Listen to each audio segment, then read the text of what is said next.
Hogwarts Legacy is overrated. It's 6.5/7 out of 10. It's just okay. And let me explain, this is my first review, first time playing Hogwarts Legacy this month.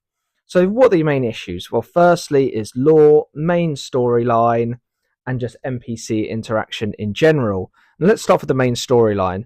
The main storyline starts off very good with Ranrock as the main villain, and it's very intriguing, looks interesting. However, the quests just seem to drag out, and I found the side quests with like Sebastian and Poppy a lot more interesting than the actual main storyline, and this is a bit of an issue, and I just didn't get why Fig didn't want to tell the other Hogwarts professors and stuff like that, and I just didn't get why the Ministry wasn't doing anything about Ranrock, and just like everything was okay with Ranrock, like the goblins could run anywhere near Hogwarts and no one would do anything.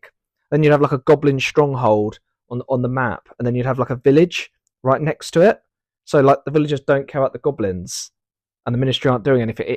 For me, I just didn't particularly like that aspect, and for me I didn't particularly like the aspect of tons of different villages around the map anyway, because Hogsmeade is supposed to be the only wizarding village in Britain, so I didn't particularly like all the villages around Hogwarts. I know they need to do it for the map, but I'd rather a smaller map with a lot more detail than a big map with not much detail, and that's what this game had.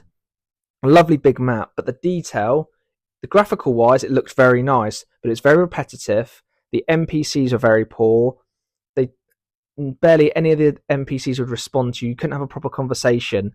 Games made 15 years ago had better NPCs than Hogwarts Legacy now, and I feel like this game got a lot of slack because, one, it was so popular, and two, it was because it's like a Harry Potter sort of inspired, obviously set in the world of Harry Potter, so it didn't really get that much hate for what it did bad. And the NPC not being able to speak to most people in the map is just unforgivable for a game made in 2023, for my opinion, and it just did feel a bit dated.